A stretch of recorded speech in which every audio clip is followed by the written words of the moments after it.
आप सबको जय यीशु की।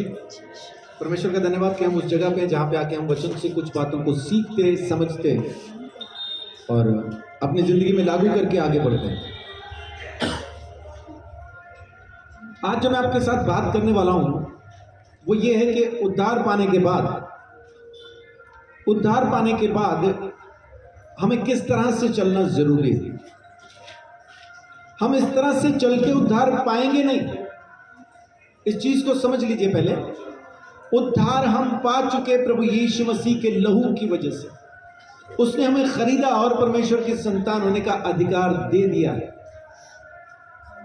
उसने हमें खरीदा, परमेश्वर की संतान होने का अधिकार दे दिया है।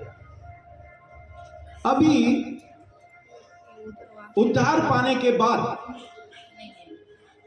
किसी इंस्टीट्यूट में एडमिशन के बाद अब वहां के रूल्स, वहां के नियम, वहां की टर्म्स हमारे ऊपर काम करती हैं। तो अब हम कौन से रूल्स के अंडर हैं, अब हम किस नियम के अधीन होकर चलते हैं। आत्मा में जब हम चलना शुरू करते हैं तो एक इंसान में क्या होना चाहिए। 8 बातों से हम जांच के देखते हैं कि क्या मैं प्रभु यीशु मसीह के पीछे चल रहा हूं या नहीं। एक उद्धार पाया हुआ इंसान किस तरह से चलता है, आज हम ये देखेंगे। उद्धार पाए हुए इंसान के अंदर ये बातें लाजमी हैं, जरूरी हैं। आज जांच के देखते हैं मुझ में कौन कौन सी हैं, कौन सी नहीं है। उसकी दिक्कत नहीं, उसके लिए अफसोस नहीं करना, उसके लिए परमेश्वर को धन्यवाद देना। अब्बा तेरा धन्यवाद, तूने ये भी बता दिया मुझे कि मुझे अब यूं चलना जरूरी है। उद्धार प्रभु यीशु मसीह के खून से हुआ है। पहली खुशखबरी किसने किसको सुनाई?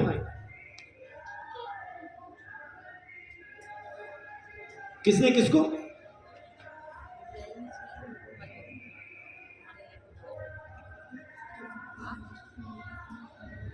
पहली खुशखबरी, आप समझ लीजिएगा, है ना।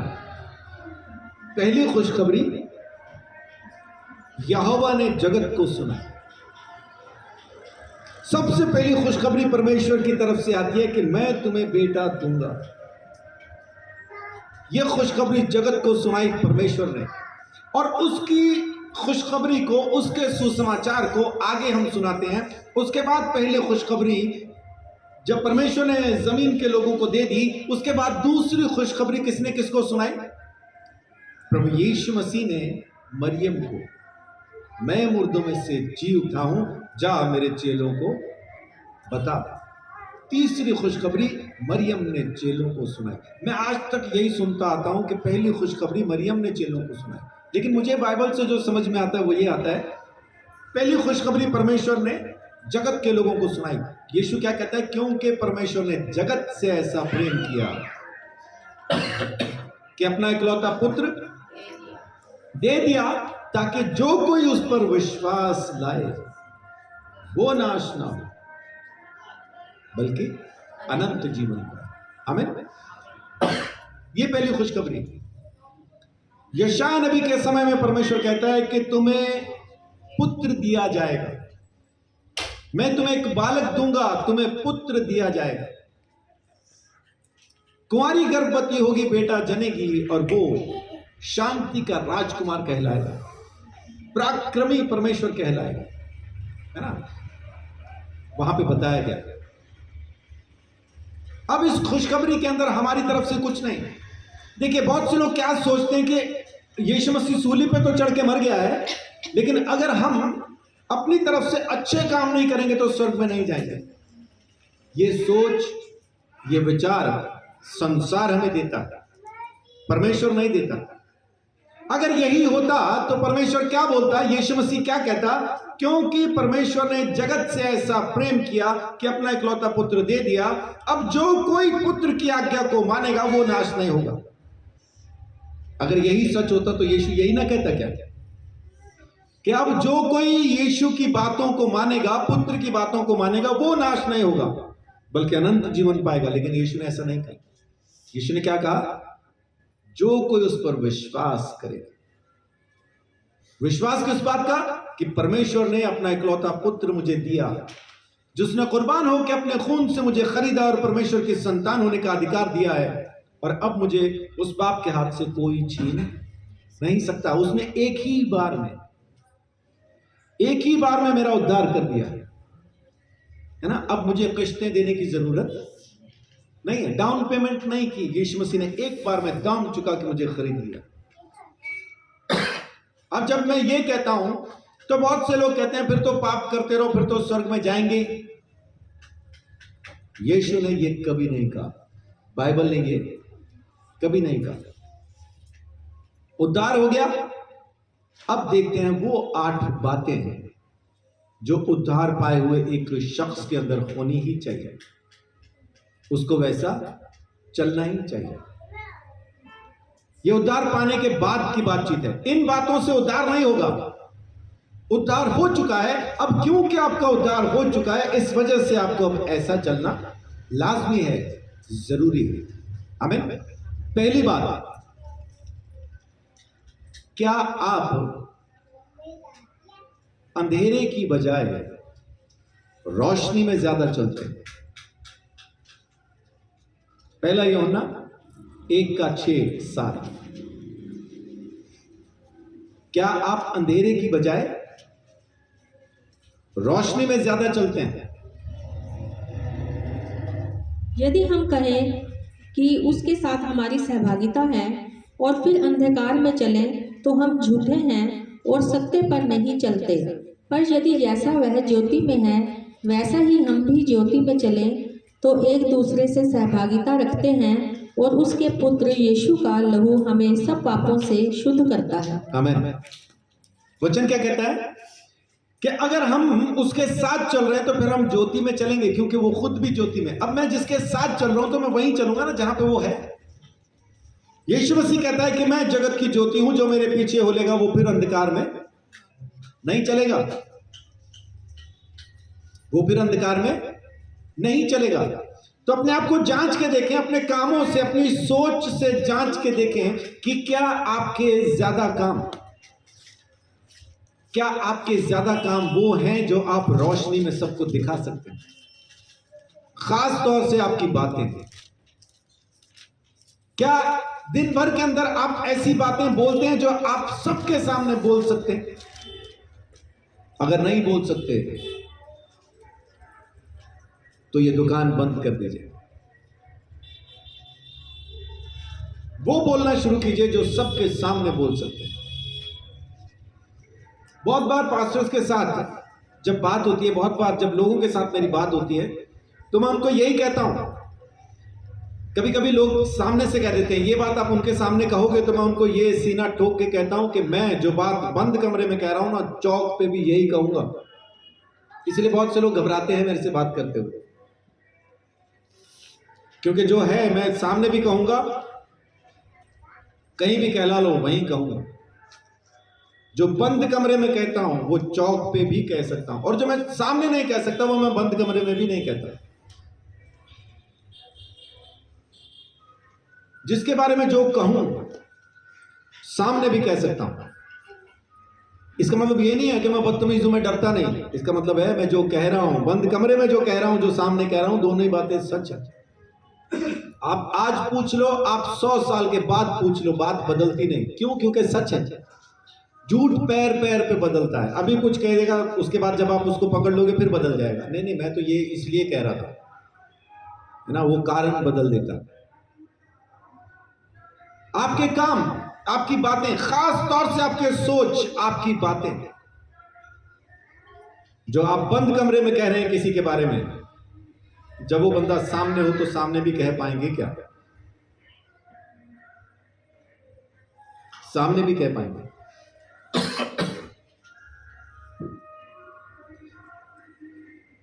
ऐसा क्यों कर पाएंगे? क्योंकि आप सत्य के साथ चल रहे हैं, आप रोशनी में चल रहे हैं। जो कोई भी उस रोशनी में आएगा, प्रभु यीशु मसीह की रोशनी में जो आएगा, उसके काम रोशन हो जाएंगे।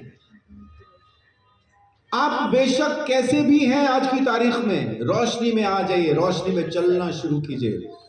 परमेश्वर आपकी जिंदगी में जरूर अनुग्रह करेगा, रोशनी में चलने के लिए सहायता करेगा, आपको वहां पे खड़े होने में वो मदद करेगा।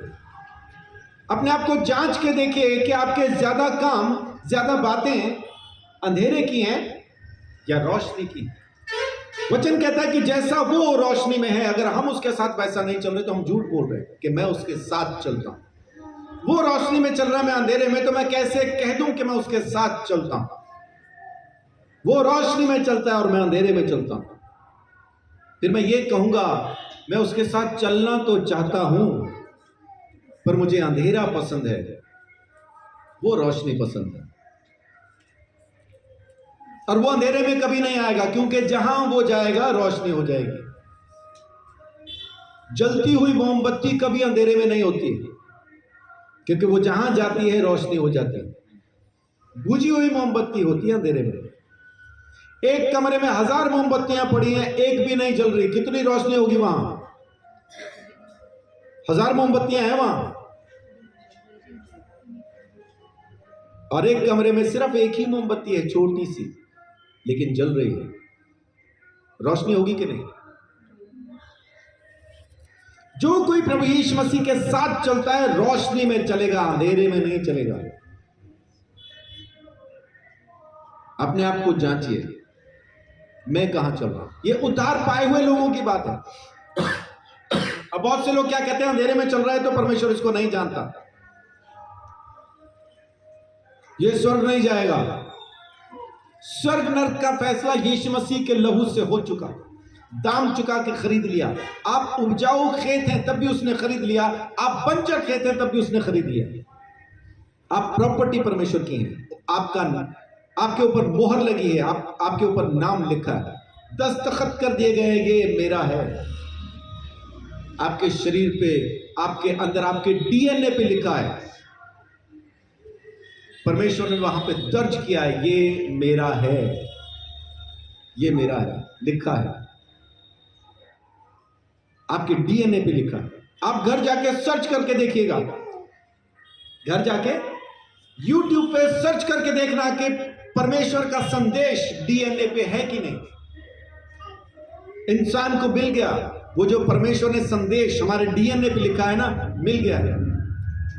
डीएनए की जो सीडी होती है उसके सबसे ऊपर वाले डीएनए पे लिखा हुआ है, ये मेरा है, वहां पे यहोवा का नाम दर्ज है हर एक शख्स के ऊपर।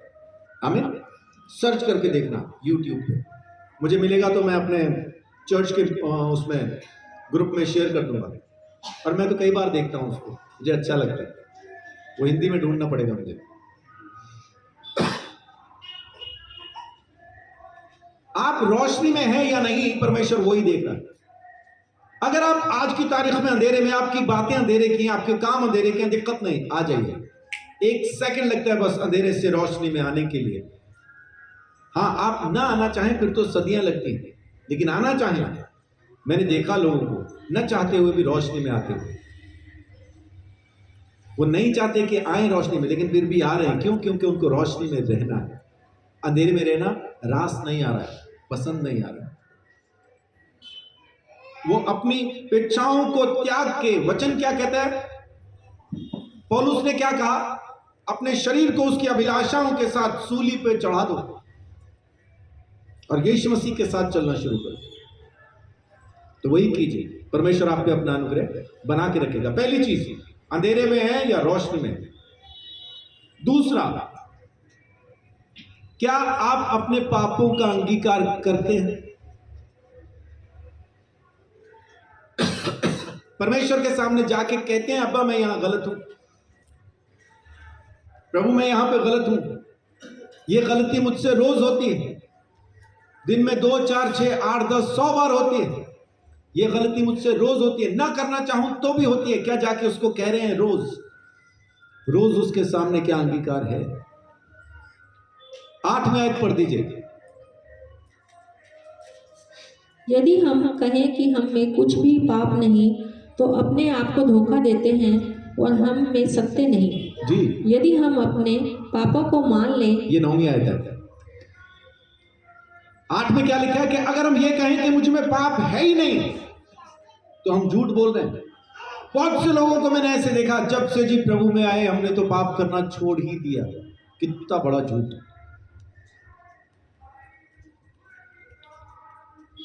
रिश्तेदारों के बारे में, अड़ोसी के बारे में, पड़ोसी के बारे में आज भी बहुत सी बातें होती हैं, तो कहां छोड़ दिया? अभी भी जारी है। लेकिन परमेश्वर के पास बैठ के उसको ये बताना, अब्बा मैं यहां पे गलत हूं। जब आप रोज अपनी गलतियां उसके सामने, इससे फायदा क्या होगा? बहुत से लोग मालूम क्या बोलते हैं, अच्छा अंगीकार करते रहो और अपने पाप करते रहो। जब आप परमेश्वर के सामने रोज बैठ के बोलना शुरू करेंगे ना, अगर सच में आपको परमेश्वर के अनुग्रह पे विश्वास है, सच में आप परमेश्वर से प्रेम करते हैं, तो रोज बैठ के जब अपनी गलतियां उसको गिनवाएंगे, शर्म आना शुरू हो जाएगी। कब तक गिनवाता रहूं? कब तक एक ही पाप को मैं करता रहूं? उसके सामने बैठेंगे तो शर्म आने शुरू हो जाएगी। ये शर्म आपको लौट के आने में मदद करती है। वापस आना चाहता हूं प्रभु, वहां पे चिल्ला के कहें मैं अपने अब्बा के घर जाना चाहता हूं, सुअर की बलि खा रहा हूं यहां पे, मैं मेरे बाप के घर जाना चाहता हूं। लेकिन अगर सुअर की बलि खाना पसंद आ गया तो खाते रहो, कौन दिक्कत है ना, खा ही रहे।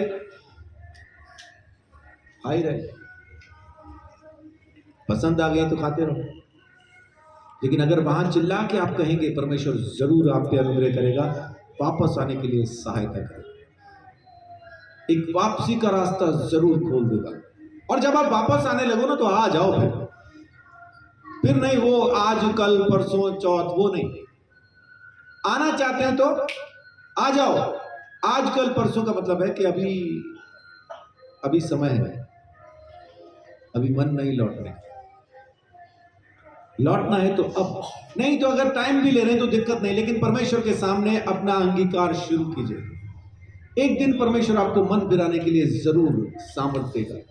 एक दिन जरूर अपना अनुग्रह वो आपके ऊपर उंडेल देगा। एक दिन जरूर वो आपकी सहायता करेगा कि आप लौट आए, परमेश्वर के पास वापस आके खड़े हो जाए। आमीन। अंगीकार करना बहुत जरूरी है, अपने गुनाहों को मानना बहुत जरूरी है, परमेश्वर के सामने प्रायश्चित करना बहुत जरूरी है, ताकि आप किसी भी तरह से वहां से वापस आ सकें।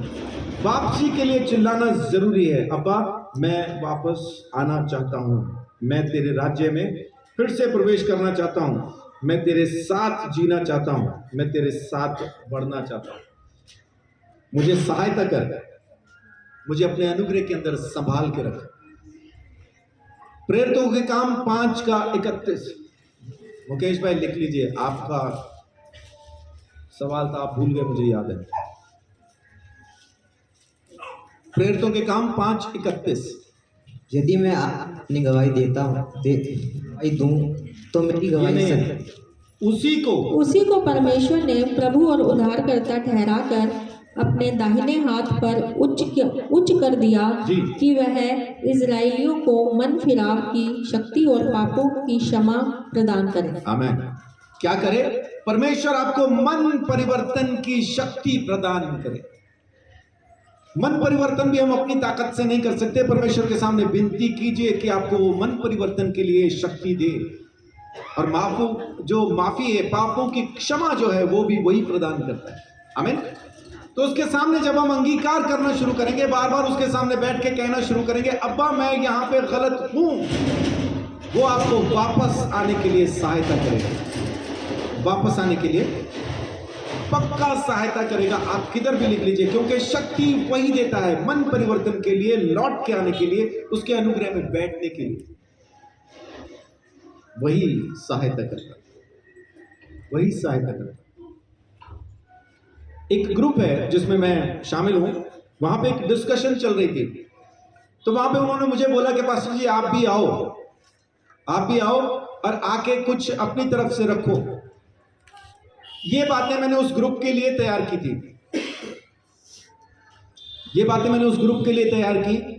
लेकिन वहां बोल नहीं पाया क्योंकि मुझे टाइम नहीं मिला। और कल शाम को जब मैं बैठा हुआ था तो एकदम मन के अंदर यही आया, ग्रुप के लिए ये बातें फिर मैंने तैयार नहीं की हैं, ये मुझे चर्च में बोलनी है। तैयारी की है ग्रुप के लिए। आज बोलूंगा मैं ये बातें, ग्रुप में भी कहूंगा। मैंने कल रात बहुत लेट, कल रात तकरीबन 12:30-1 बजे के आसपास मैंने मैसेज डाला कि मैं ये कल आपके साथ बात करूंगा। तो उन्होंने बोला ठीक है पास्टर, तो कल आप 8 बातें हमें बताना, कौन सी आप कहना चाहते हैं। वो यही 8 बातें जो मुझे उस ग्रुप में कहनी थी मैंने तैयार की, लेकिन प्रभु अभी कल शाम को बात होनी शुरू हुई कि चर्च में मैं बोल रहा हूँ। इसका मतलब है कि परमेश्वर चाहता है कि हम इसको सुने, ये मेरी तरफ से नहीं है। इसको ऐसा सुनना कि परमेश्वर ये बात हमारे साथ कर रहा है कि हम ये करें, है ना। पहली चीज, मैं अंधेरे में चल रहा हूं या रोशनी में। दूसरी, क्या मैं अपने पापों का अंगीकार परमेश्वर के पास बैठ के करता हूं, या वहां पे भी सफाई दे रहे हैं, उसने किया था, पहले उसने थूका था तब मैंने मारा था। ये सफाई है, ये अंगीकार नहीं है कि मैंने मारा। ये सफाई है कि पहले उसने थूका फिर मैंने मारा। जो औरत तूने दी, उसने दिया तो मैंने खाया, नहीं तो मैं कहां फल खाने वाला था। ये सफाई है, आदम का अंगीकार नहीं है। अगर किया होता उसी दिन बच गया होता, उस दिन तो वो धर्मी हो गया बिल्कुल ही। जो औरत तूने दी है, मतलब परमेश्वर को नेगार है। तू ना देता तो मैं थोड़ी खाता, है ना। परमेश्वर तू ही है गुनहगार, मैंने नहीं किया। तीसरी चीज, क्या आप परमेश्वर के वचन के आज्ञाकारी हैं। पहला यूहन्ना 2:3-5। क्या आप वचन के आज्ञाकारी हैं। यदि हम उनकी आज्ञाओं को मानेंगे जी, तो इससे हम जान लेंगे कि हम उसे जान गए हैं। क्या लिखा है कि यदि हम उसकी आज्ञाओं को मानते हैं तो इससे हम जान लेंगे कि हम उसको जानते हैं। जी, जो कोई यह कहता है मैं उसे जान गया हूँ और उसकी आज्ञाओं को नहीं मानता, वह झूठा है और उसमें सत्य नहीं। पर जो कोई उसके वचन पर चले, उसमें सचमुच परमेश्वर का प्रेम सिद्ध हुआ है। आमीन। तो उसकी बातों को सुन के मानना, ये हर एक मन परिवर्तन किए हुए शख्स की जिंदगी में होना ही चाहिए। पहला यूहन्ना 2:3-5। हर एक शख्स जिसने प्रभु यीशु मसीह को अपना प्रभु, अपना उद्धारकर्ता स्वीकार किया है, जरूरी है कि फिर वो यीशु की बातों को माने। मानने के पीछे कारण ये नहीं कि मानेगा तो स्वर्ग में जाएगा। यीशु मसीह ने आज्ञा मानने के पीछे क्या कारण बताया, यदि तुम मुझसे प्रेम करते हो तो मेरी आज्ञाओं को मानोगे। यीशु मसीह कोई डरता थोड़ी था ये कहने के लिए, मेरी आज्ञाएं मानोगे तो स्वर्ग में जाओगे, कहना देता सीधा। ये उद्धार पाने के बाद की बातचीत है। उद्धार पा चुके हम प्रभु यीशु मसीह के लहू बहाए जाने से, उस पे ईमान लाने से कि यीशु ने मेरे लिए खून बहाया, मारा गया, गाड़ा गया, तीसरे दिन मुर्दों में से जी उठा। मेरे कर्मों की वजह से नहीं, उसके अनुग्रह से मेरा उद्धार हुआ। आमीन। उसके अनुग्रह से मेरा उद्धार हुआ। इस बात को समझ लीजिए। बहुत से लोग इन्हीं बातों से सोचते हैं ये 8 बातें करेंगे तो स्वर्ग में जाएंगे। स्वर्ग में जाने का कारण यीशु है, उसने खरीद लिया हमें। अब उसके बाद ये हमारा फर्ज है जो हमें बताया जा रहा है। जो कुछ यीशु मसीह कहता है मानना शुरू कीजिए, जो वो कहता है। अब कहेगा कैसे, आप कहेंगे जी बाइबल पढ़ेंगे, बिल्कुल पढ़िए, उसमें आपको यीशु मसीह समझ में आएगा। लेकिन कहेगा कैसे, आपको आत्मा में सिखाएगा क्या करना है, क्या नहीं करना है। बहुत बार क्या होता है, परमेश्वर बोलता है ये नहीं करना, लेकिन आखिर में हालात कुछ ऐसे बनते हैं, कुछ चीजें ऐसी होती हैं कि फिर जो चीज मना की होती है वही हम कर लेते हैं।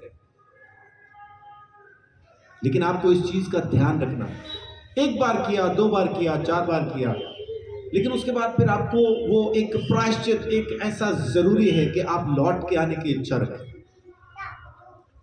उसके बाद अब नहीं करूंगा वो आना चाहिए, दोबारा नहीं करूंगा। एक बार हुआ, होना तो ये चाहिए कि एक बार हुआ तो फिर हमने कहा कि दोबारा नहीं करूंगा। लेकिन मेरे जैसे नालायक होते हैं ना, वो 1 लाख बार करने के बाद कहते हैं अब नहीं करूंगा। तो कम से कम 1 लाख के बाद ही कहिए, लेकिन कहिए अब नहीं करूंगा, अब नहीं करूंगा, अब मुझे वापस आना। प्रभु तेरे साथ जीना है, मैं तेरे साथ ही रहना पसंद करता हूं, मैं तेरे साथ रहूं। लौट के आइए, परमेश्वर अनुग्रह करेगा। आमीन। क्या हम उसके वचन के आज्ञाकारी हैं? अगर नहीं है तो आज हो जाइए। अपने आप को ना ये प्रचार सुनने के बाद दोषी ना ठहराना, ओहो मैं तो ऐसा हूं, मैं तो ऐसी हूं, वैसा नहीं। परमेश्वर को धन्यवाद दें, अब्बा धन्यवाद कि तूने सिखाया कि मुझे चलना कैसे है। मैं तो ऐसा नहीं चल रहा था, अब चलूंगा। तेरा धन्यवाद, तूने मुझे सिखा दिया। बहुत बार हम दोष भावना में चले जाते हैं, है ना, गिल्ट फील में चले जाते हैं। उसमें नहीं जाना, क्योंकि परमेश्वर आपसे बहुत बहुत बहुत प्यार करता है। इतना कि अपना इकलौता पुत्र उसने कुर्बान कर दिया आपको बचाने के लिए। उससे ज्यादा मोहब्बत हो नहीं सकती, उससे ज्यादा बड़ी मोहब्बत हो नहीं सकती। यीशु कहता है ऐसा कोई नहीं जो अपने दोस्त के लिए अपनी जान दे दे, ऐसा चरवाहा नहीं जो भेड़ों के लिए जान दे दे। मैं देता हूं, अच्छा चरवाहा मैं। आमीन। तो आपसे प्रेम करता है, इस बात को हमेशा याद रखिए। चौथी चीज,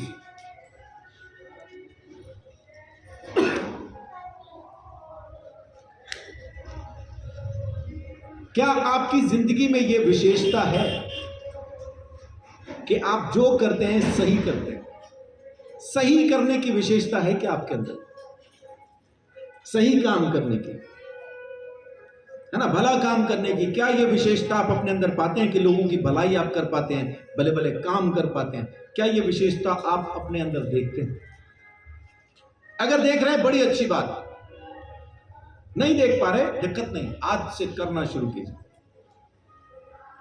आज से अब से करना शुरू कीजिए। पहला यूहन्ना 2:29। हम ज्यादा चीजें पहला यूहन्ना में ही, सारी की सारी चीजें ऑलमोस्ट पहला यूहन्ना में ही देखेंगे। 2:29। यदि तुम जानते हो कि वह धर्मी है, तो यह भी जानते हो कि जो कोई धर्म का काम करता है वह उससे जन्मा है। आमीन। अगर तुम ये जानते हो कि वो धर्मी है, वो अच्छा है, वो भला है, तो जो कोई धर्म का काम करता है, जो कोई अच्छे काम करता है, वो भी उससे जन्मा है। तो ना सिर्फ अपनी सोच में बल्कि अपने कामों में भी आप धर्मी हो जाइए। और ये सब करके उद्धार नहीं पाओगे, आप उद्धार पा चुके, अब सिर्फ उसके साथ चलना है, इस वजह से आप ये काम कर रहे हो। बहुत बार ना ये काम करने के बाद हम एक सेल्फ राइचियसनेस में आ जाते हैं, स्वयं की धार्मिकता में आ जाते हैं। मैं तो दूसरों से ज्यादा धर्मी हूं, मैं तो दूसरों से ज्यादा अच्छा हूं, और वैसा ही बयान भी देना शुरू करते हैं। पास्टर ऐसा देखो, लोग तो ये करते वो करते, मैं तो ऐसा करता हूं। जैसा एक फरीसी बोल रहा था और साथ में चुंगी लेने वाला क्या कहता है? अब्बा मैं तो नजर उठा के तेरे स्वर्ग की तरफ, तेरे सिंहासन की तरफ देखने के लायक भी नहीं हूं, मैं तो लोगों को लूटता हूं, तू मुझे माफ कर दे। और फरीसी क्या बोल रहा है? मैं इसके जैसा नहीं हूं, मैं तो उपवास रखता हूं, दशमांश देता हूं। यीशु मसीह ने पूछा दोनों में से किसकी दुआ कबूल की जाएगी? सबने कहा चुंगी लेने वाले की, लेकिन सारे के सारे है थे फरीसियों के जैसे। वो खाली जवाब था वो, लेकिन असल में कहानी वही है। स्वयं धार्मिकता में नहीं आना, ये स्व धार्मिकता बड़ी खतरनाक है। लूसीफर में आई थी, बाद में शैतान कहलाया। हम में आएगी पता नहीं क्या कहलाएंगे, तो वो नहीं कहलाना। परमेश्वर की संतान बने रहना और वो काम करें जो परमेश्वर को पसंद आता है, वो काम करें जो उसको खुश करते, जो उसको अच्छे लगते हैं, वो काम करना शुरू कीजिए, भलाई के काम करना शुरू कीजिए। अगली बात, पांचवी बात क्या है कि क्या आपके अंदर पवित्र जिंदगी जीने की एक इच्छा बरकरार है? इच्छा है नहीं, इच्छा होना और इच्छा का बरकरार होना ये अलग चीजें हैं। इच्छा का बरकरार होने का मतलब है कि लगातार आपके अंदर एक ख्वाहिश है कि मैं लगातार पवित्र जिंदगी जीऊं। पवित्र जिंदगी ना जीते हुए भी आपके अंदर ये इच्छा, ये ख्वाहिश बरकरार रहनी चाहिए, और पवित्र जिंदगी जीते हुए भी आपके अंदर ये ख्वाहिश बरकरार रहनी चाहिए। क्या आपके अंदर ये इच्छा बरकरार है कि मैं लगातार पवित्र जिंदगी जीऊं? जब तक मेरा प्रभु न आ जाए, जब तक मैं उसके दर्शन न कर लूं, जब तक मैं उसके घर न पहुंच जाऊं, मुझे पवित्र जिंदगी जीना, ताकि जब वो आए तो मेरे अंदर ना उसको कोई कलंक मिले, ना झुर्री मिले, ना ही कोई ऐसा दाग मिले जिसको देख के वो कहे कि तेरे अंदर ये दाग है।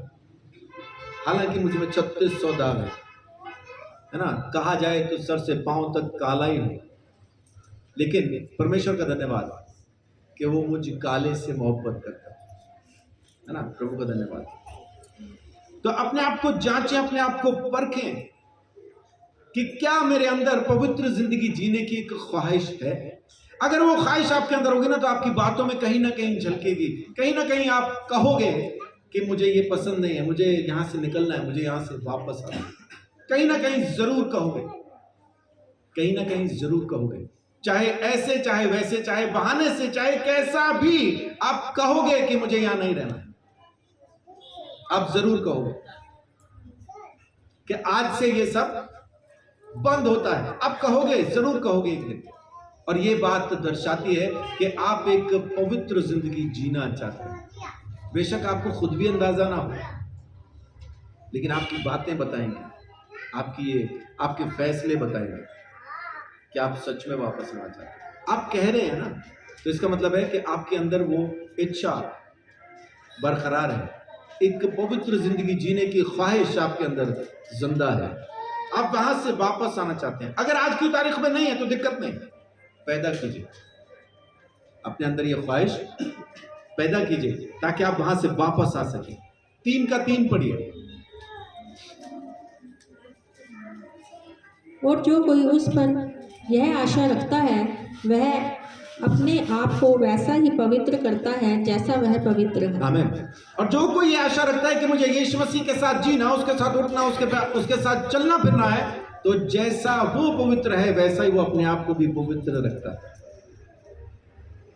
बेशक इस सफर में बहुत बार हम गंदे होते हैं, लेकिन दोबारा अपने आप को रिफाइन करके, प्योरीफाई करके, दोबारा से सैंक्टिफिकेशन में आके फिर से अपने आप को उस पवित्रता में अपने आप को खड़ा करना, अपने आप को वहां पे लेके आना है कि परमेश्वर हमारी जिंदगी में काम करे। वो आपसे प्रेम करता है। फिर याद कराऊं आपको, वो आपसे प्रेम करता है, आपको खरीद के अपने संतान बना चुका है। संतान बनाने के बाद अब ये कहता है कि अब ऐसा कर। इन चीजों की वजह से आपको रिजेक्ट नहीं करेगा वो, लेकिन क्योंकि हमें उसके साथ चलना है, जमीन पे बहुत सी आशीषें हमें चाहिए, तो इसलिए ये सब कुछ हमारे अंदर जमीन पे होना जरूरी है। जैसा वो पवित्र है वैसा ही अपने आप को पवित्र बना के उसके साथ चलना जरूरी है। 5 बातें अब तक मैं आपको कह चुका। आप रोशनी में हैं कि अंधेरे में, जांचिए। आप अपने पापों को परमेश्वर के सामने अंगीकार करते हैं कि नहीं, एक बार जांचिए। आप वचन के आज्ञाकारी हैं या नहीं, एक बार जांचिए। क्या आपके जीवन की यह विशेषता है कि आप भले काम करते हैं, जांचिए। 5वीं बात जो मैंने कही, क्या आप एक पवित्र जिंदगी जीने की खोज में लगातार लगे रहते हैं? क्या पवित्र जिंदगी जीने की ख्वाहिश आप में बरकरार है? लगातार आपके अंदर वो बरकरार है या नहीं? 6ठी बात, क्या आप अपनी जिंदगी में पाप को कम होता हुआ देख रहे हैं? क्या आप ये देख रहे हैं कि आपकी जिंदगी में पाप कम होता जा रहा है? एक पैटर्न होता है ना, वो क्या आप देख पा रहे हैं कि हाँ, ये डिक्रीजिंग पैटर्न जो है वो चल रहा है मेरे जिंदगी के अंदर? क्या आप अपनी जिंदगी में पाप को कम होता हुआ देख रहे हैं? पहला यूहन्ना 3:5-6। तुम जानते हो कि वह इसीलिए प्रकट हुआ कि पापों को हर ले और उसके स्वभाव से पाप नहीं। आमीन। क्या लिखा है? तुम ये जानते हो, तुम जानते हो कि वो इसलिए प्रकट हुआ कि पापों को हर ले जाए। हर ले जाने का मतलब क्या है? हरने का मतलब क्या है?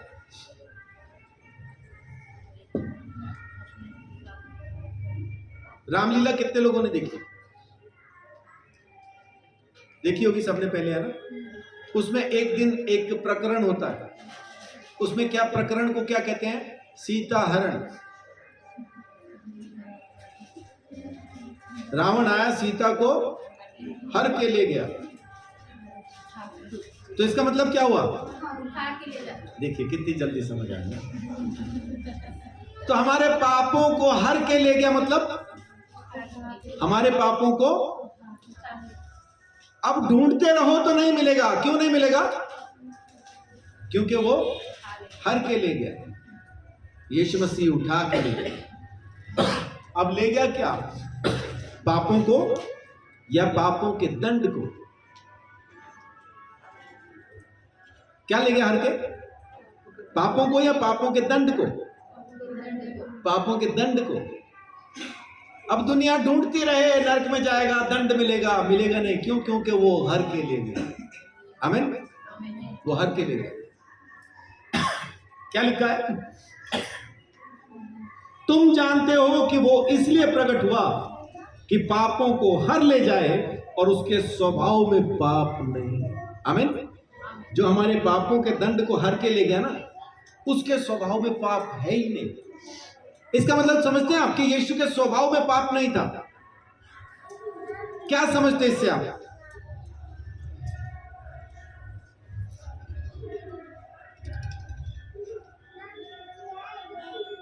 इसे क्या समझते हैं?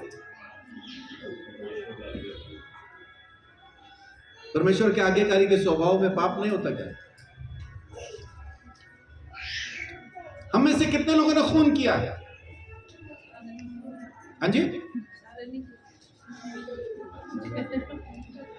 मुकेश भाई कह रहे मच्छर का किया। हम में से किसी ने खून किया कभी? कभी कोई आदमी मारा? नहीं मारा। हम में से कितने लोग जानते हैं कि खून कैसे किया जाता है? हाथ खड़ा करके बताइए। कितने लोग जानते हैं खून कैसे होता है? सब जानते हैं ना? तो खून ही तो सबके अंदर है। यीशु मसीह को पता ही नहीं था कि खून कैसे किया जाता, उसकी सोच में भी खून नहीं था। झूठ बोलना हमने बंद किया, लेकिन कितने लोगों को पता है झूठ कैसे बोला जाता है? सबको पता है ना? हाथ खड़ा नहीं कर रहे तो झूठ ही बोल रहे। सबको मालूम है ना? यीशु मसीह को पता ही नहीं था झूठ कैसे बोला जाता है। उसके स्वभाव में झूठ, उसके स्वभाव में पाप नहीं था। क्या कमाल की बात है! सोचा कभी आपने ऐसा? देखिए, दूसरा कुरिन्थियों 5:21 क्या कहता है?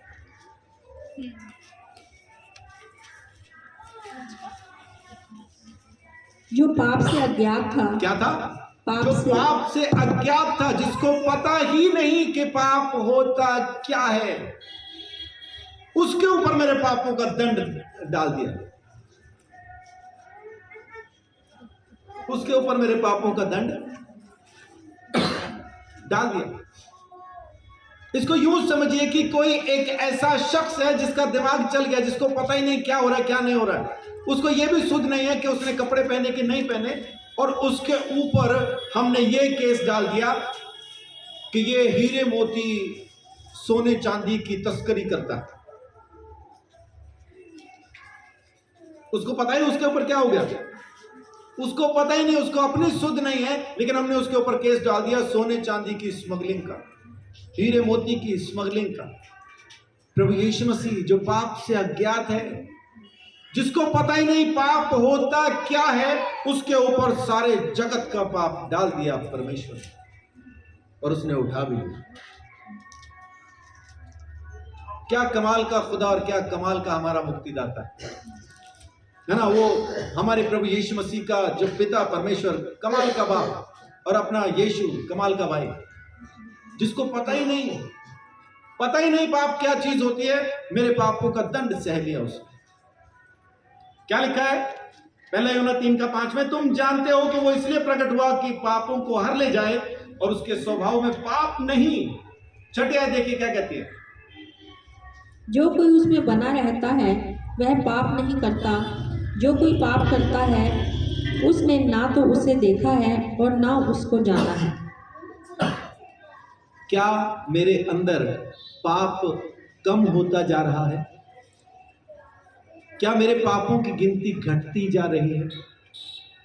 पहले जो मैं गुस्सा करता था क्या खत्म हो रहा है?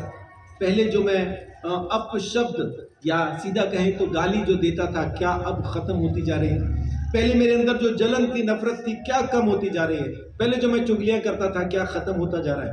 पहले जो कुछ भी मैं पाप करता था, क्या वो कम होता जा रहा है। क्या मैं वहां से वापस आ रहा हूं। पहले जो चीज मैं ज्यादा करता था, क्या अब उसकी गिनती कम हो गई है। क्या मैं वहां से निकल के एक जगह पे आ गया हूं। क्या मैं वहां से हटता जा रहा हूं। अगर ये आपकी जिंदगी में चल रहा है, आप सही रास्ते पे हैं। आपकी जिंदगी के अंदर पाप का पैटर्न कम होना चाहिए। वहीं रह के आप नहीं बच सकते हैं। कोई कहे कि मैं काजल की कोठरी में रहूंगा और मेरे ऊपर दाग भी नहीं लगेगा, यह असंभव है। काजल की कोठरी में जो जाएगा, कहीं ना कहीं काजल का निशान जरूर आएगा, और कुछ नहीं तो पांव के नीचे तो पक्का आएगा। आप पूरे कपड़े बचा के निकल आओगे, लेकिन पांव कैसे बचाएंगे, उड़ के तो जाएंगे नहीं, है ना। काजल की कोठरी में जब गए और अपने पंख फैलाए, असंभव। काजल की कोठरी में रहेंगे तो निशान जरूर लगेगा। काजल की कोठरी से निकल आना ही इस बात का सबूत है कि आप दाग से बचना चाहते हैं। वहीं रहेंगे तो जरूर दाग लगेगा। और वहां से जब निकलने लगेंगे ना, तो अंदर हैं जो कोठरी में, वो पकड़ के रखेंगे, कहां चलती है ये बाबू, रहो ना, तड़के चले जाना। ये तड़का कभी नहीं होगा।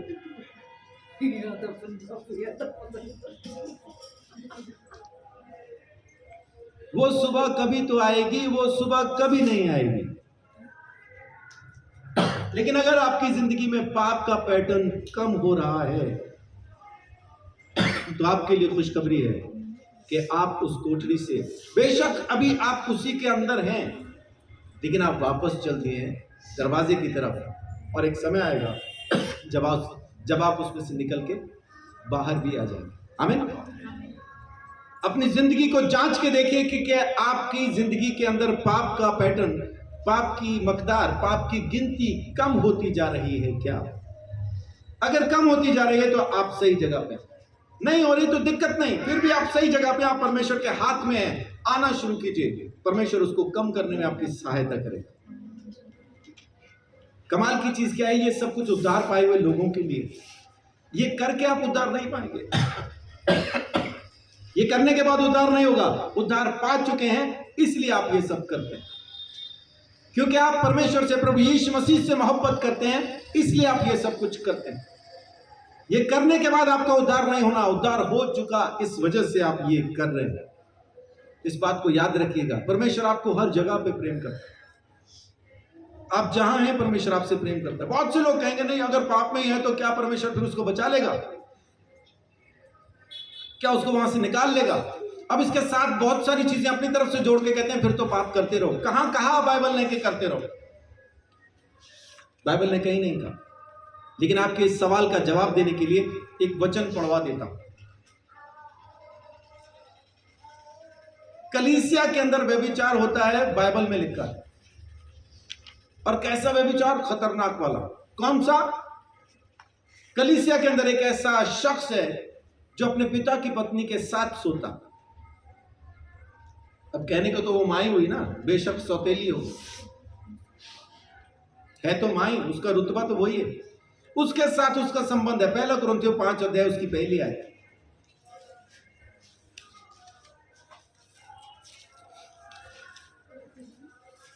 पहला कुरिन्थियों 5 का 1। यहाँ तक सुनने में आता है कि तुम में व्यभिचार होता है, वरन ऐसा व्यभिचार जो अन्य जातियों में भी नहीं होता, कि एक मनुष्य अपने पिता की पत्नी को रखता है। और तुम शोक तो नहीं करते, जिससे ऐसा काम करने वाला तुम्हारे बीच में से निकाला जाता, परंतु घमंड करते हो। हाँ, अब कलीसिया को भी कोई दिक्कत नहीं हो रही इस चीज से, लेकिन पौलुस यहाँ पे उनको शिकायत कर रहा है इस चीज की। अब इसका क्या होना चाहिए, क्या ये बचेगा या नरक में जाएगा? पहला जवाब, नरक में जाएगा। यही सोचते ना हम सब। लेकिन अगर इसको यीशु मसीह ने खरीद के परमेश्वर की संतान बना दिया, तो फिर अब क्या होगा इसके साथ? उसकी काम तो सारे चल जाएगी, लेकिन उसके प्राण प्राण नहीं बचेगा, आत्मा बचेगी। प्राण की तो ऐसी तैसी होने, देखिए अभी 5वें आयत पढ़िए, ये होना है प्राण के साथ। शरीर के विनाश के लिए शैतान को सौंपा जाए ताकि उसकी आत्मा प्रभु यीशु के दिन में उद्धार पाए। आमीन। अब होना क्या है कि उसका शरीर, परमेश्वर कहता है, शैतान के हाथ में सौंप दिया जाए। अब जिसका शरीर शैतान के हाथ में हो, उस शरीर के साथ क्या है जो नहीं होगा? वो कौन सी चीज है जो नहीं होगी उसके शरीर के साथ? शैतान जैसा चाहेगा उसके शरीर को तोड़ेगा, मरोड़ेगा, जैसा चाहेगा रगड़ेगा। रगड़ेगा मालूम कैसे बोल रहा हूं? कभी बंदर और सांप की लड़ाई देखी आपने? देखा कभी बंदर सांप को लड़ते? अगर लड़ पड़े तो जीतेगा कौन? हाँ जी, बंदर जीतेगा, सांप डसेगा नहीं उसको। हाँ जी, सांप जीतेगा।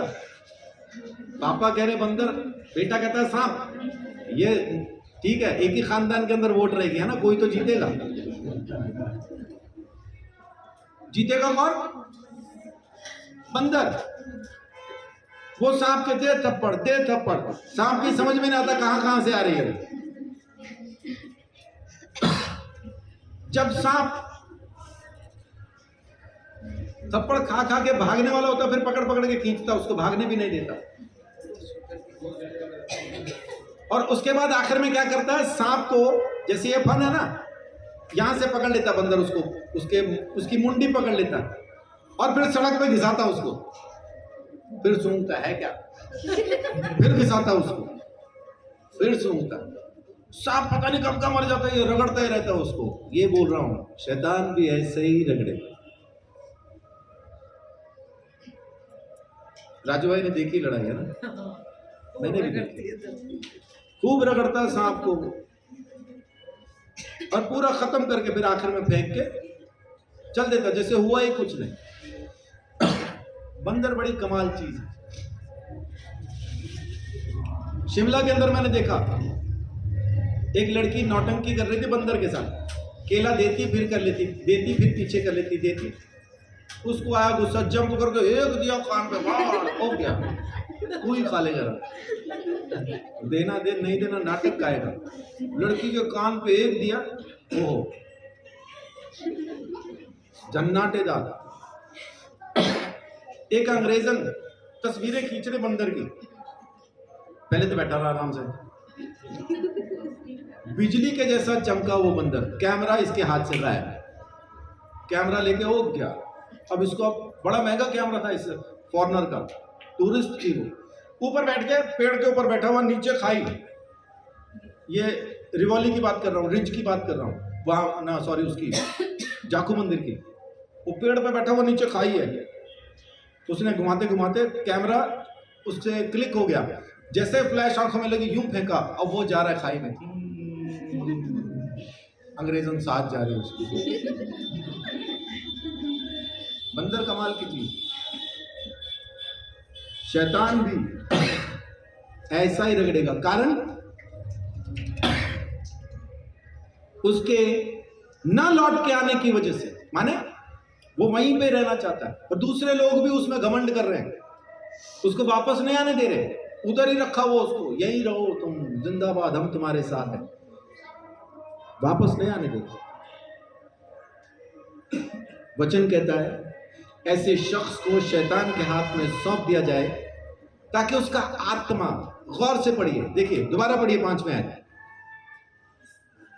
शरीर के विनाश के लिए शैतान को सौंपा जाए जी, ताकि उसकी आत्मा प्रभु यीशु के दिन में उद्धार पाए। आमीन। आत्मा तो उसका उद्धार पालेगा, क्यों? क्योंकि उसका अनुग्रहकारी उद्धार करने वाला परमेश्वर उसके साथ है, दाम चुका के खरीद चुका, क्योंकि उसने यकीन किया इस बात का कि यीशु मेरे लिए मारा गया, गाड़ा गया, तीसरे दिन मुर्दों में से जी उठा है। उसके आत्मा तो कोई नाश नहीं कर सकता, लेकिन शरीर शैतान के हाथ में सौंप दिया जाएगा।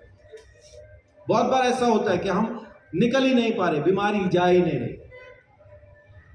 एक को मनाऊं तो दूजा रूठ जाता, किडनी को मनाऊं तो लीवर टूट जाता, लीवर को मनाऊं तो गॉल ब्लैडर उठ जाता।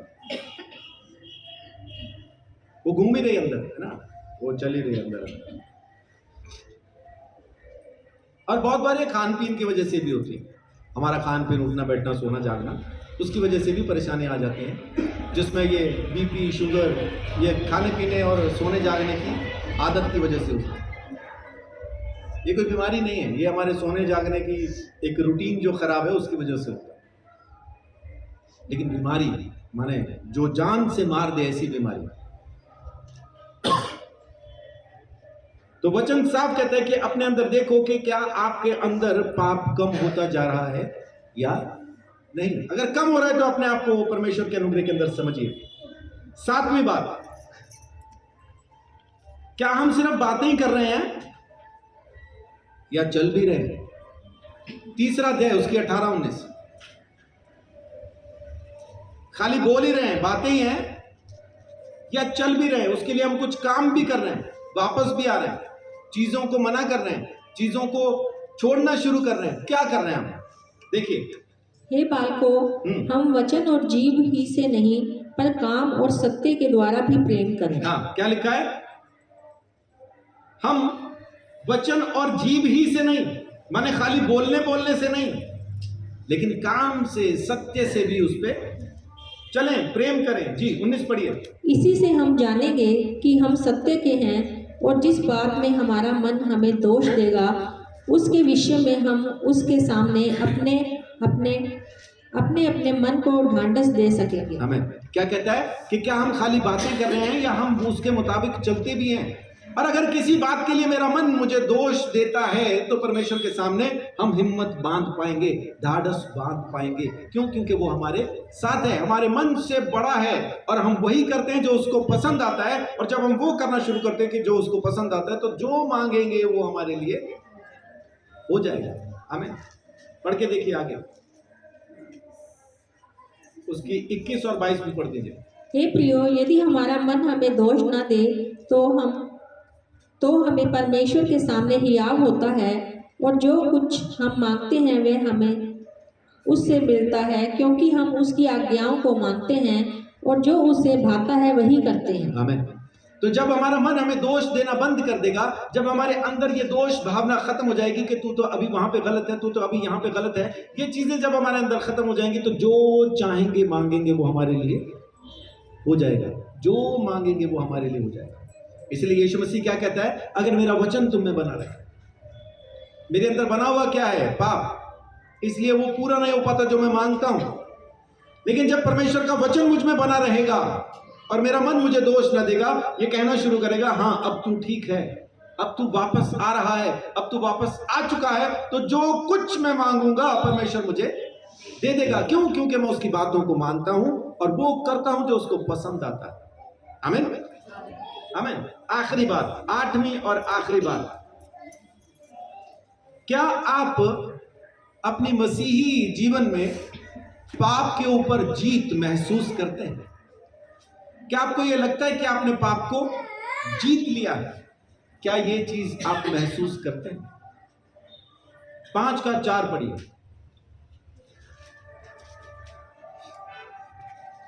क्योंकि जो कुछ परमेश्वर से उत्पन्न हुआ है वह संसार पर जय प्राप्त करता है, और वह विजय जिससे संसार पर जय प्राप्त होती है हमारा विश्वास है। आमीन, आमीन। हमने संसार पे जीत किस तरह से हासिल की है? लिखा है, क्योंकि जो कुछ परमेश्वर से उत्पन्न हुआ है वह संसार पर जय प्राप्त करता है, और वह जय, वह विजय जिससे संसार पर जय प्राप्त होती है हमारा विश्वास है। हमारे कर्म नहीं है, हमारे काम नहीं है, मेरा विश्वास है जिससे वो जय मैं प्राप्त करता हूं, जिससे मैं परमेश्वर के अनुग्रह के अंदर चलता हूं, वो मेरा विश्वास है। तो अपने आप को जांचिए, क्या आपने पाप पर जीत हासिल कर ली है? क्या आपने संसार पर जीत हासिल कर ली है? संसार पर जीत हासिल करने का मतलब है कि जो संसार की बातें हैं, शरीर की बातें हैं, क्या आपने उसके ऊपर जीत हासिल कर ली है? अगर नहीं की तो दिक्कत नहीं, अभी कर सकते हैं, अभी आप अभी चल सकते हैं। आमीन। आप अब चलना शुरू करें, जरूर उसके साथ आप चल पाएंगे, जरूर आप वो जीत हासिल कर पाएंगे। क्यों? क्योंकि वो आपके कर्मों से नहीं है, आपके विश्वास से। और जैसे ही आप उस पर विश्वास करना शुरू करते हैं, आप वो जीत हासिल कर लेते हैं। आमीन। हालेलुया। तो ये 8 बातें हैं, अपने अंदर जांच के देखिए। पहला, क्या आप रोशनी में चल रहे हैं या अंधेरे में? दूसरा, क्या आप अपने पापों का अंगीकार करते हैं? तीसरा, क्या आप परमेश्वर के वचन के आज्ञाकारी हैं? चौथा, क्या आपके जीवन में ये विशेषता है कि आप भलाई करते हैं? पांचवा, क्या आप अपने अंदर एक पवित्र जिंदगी जीने की लालसा को लगातार पाते हैं? क्या आप वो मेंटेन करते हैं? Do you seek to maintain a pure life? क्या आप अपने अंदर एक शुद्ध जिंदगी जीने की इच्छा को लगातार देखते हैं? और उसके बाद छठी बात, क्या आप अपने अंदर पाप को कम होता हुआ देख पा रहे हैं? सातवीं बात, खाली बातें हैं या आपने चलना शुरू किया है ना? कभी कभी सिर्फ बातें होती हैं, मैं ये करूंगा, मैं वो करूंगी, मैं ये करूंगा, मैं वो करूंगी, करते कुछ नहीं, खाली बातें होती हैं। क्या आप बातें कर रहे हैं या आपने वापस चलना शुरू कर दिया है? खाली बातें हैं तो दिक्कत नहीं, कम से कम आप बात तो कर रहे हैं, अब वापस आना भी शुरू कीजिए। बहुत से लोग तो बात भी नहीं करते इस बारे में, है ना, वापसी की बात ही नहीं होती। कीजिए, कम से कम बात कीजिए, ताकि आपको अंदर ये महसूस हो कि मुझे वापस आना है। दिक्कत नहीं, आप जहां कहीं भी हो, फिर से मैं आपको कहूं, उद्धार आप पा चुके, जिसको किसी का बाप छीन नहीं सकता, अगर आप यीशु मसीह को छोड़ना दो तो। हाँ, यीशु को ही छोड़ दो, फिर आपको कोई बचा नहीं सकता।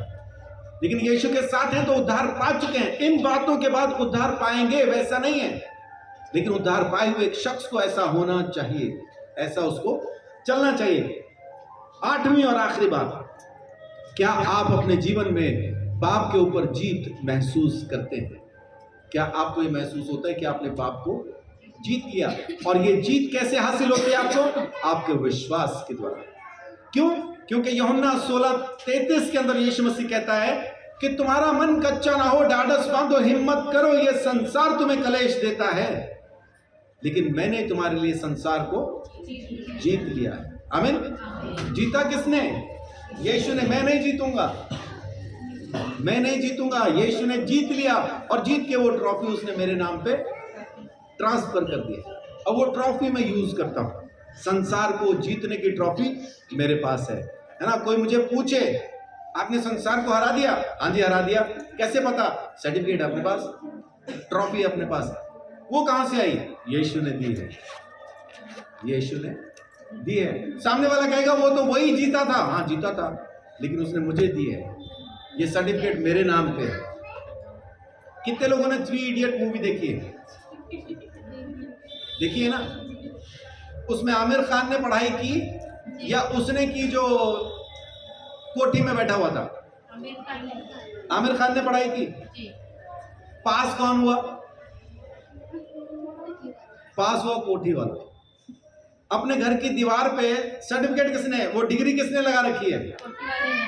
उसके दम पे अगला ठेके लेता है, रोड बनाता है ना, वो फ्लाईओवर्स बना रहा है, वो ब्रिजेस बना रहा है, वो सब कुछ बना रहा है। कैसे? उस डिग्री के दम पे। पढ़ाई किसने की? आमिर खान ने। लेकिन उसका फायदा कौन उठाता है? वो जो घर पे बैठा, जिसको पढ़ना भी नहीं आता। उद्धार का सर्टिफिकेट किसके पास है? मेरे पास। बोलिए, किसके पास है? मेरे पास। किसके मन की दीवार पे लगा है उद्धार का सर्टिफिकेट? मेरे मन की दीवार पे। क्या आपने कमाया? नहीं। किसने कमाया? यीशु मसीह ने। फिर आपके पास कैसे है? क्योंकि उसने आपके नाम पे वो कमाई की। वो इंजीनियर के नाम पे क्यों था? क्योंकि आमिर खान ने अपने नाम पे पढ़ाई नहीं की थी, उसने पढ़ाई की थी इसके नाम पे। सर्टिफिकेट इसके नाम पे आया, डिग्री इसके नाम पे आई है।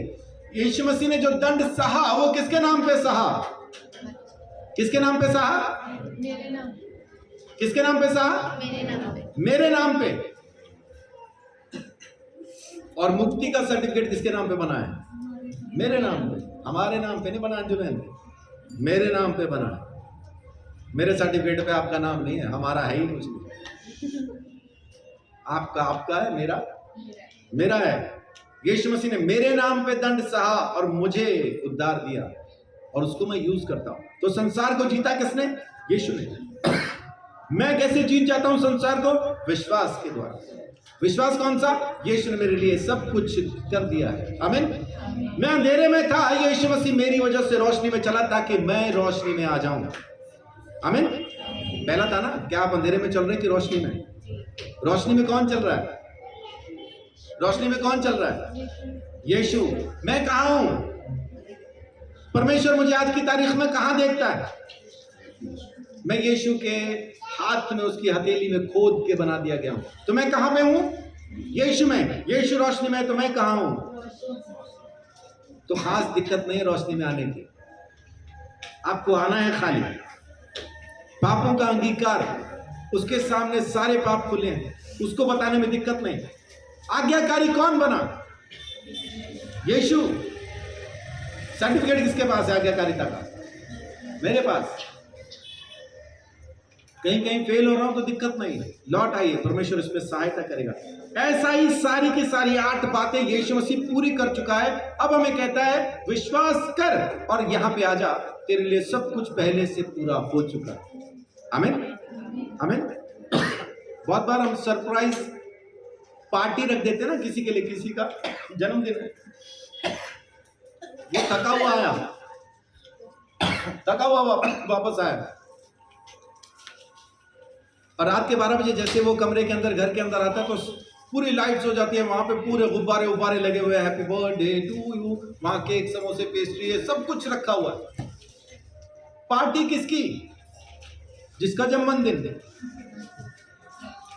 दी किसने? लोगों ने। लेकिन पार्टी किसकी कहलाएगी? जिसका जन्मदिन है उसी की पार्टी कहलाएगी, उसी की पार्टी कहलाएगी। तो जीत की पार्टी किसकी? हमारी। दी किसने? यीशु मसीह ने। जश्न किसने मनाया? स्वर्गदूतों ने। और उद्धार किसका हुआ? मेरा, है ना? तो विश्वास करें आप परमेश्वर के उस अनुग्रह पे और लौट के आए। परमेश्वर आपकी जिंदगी में जरूर आशीष और बरकत देना चाहता है, जरूर अपना अनुग्रह आपके ऊपर बना के रखना चाहता है। सो परमेश्वर आप सबको बहुत आशीष, बड़ी बरकत दे, अपने अनुग्रह में संभाल के रखे।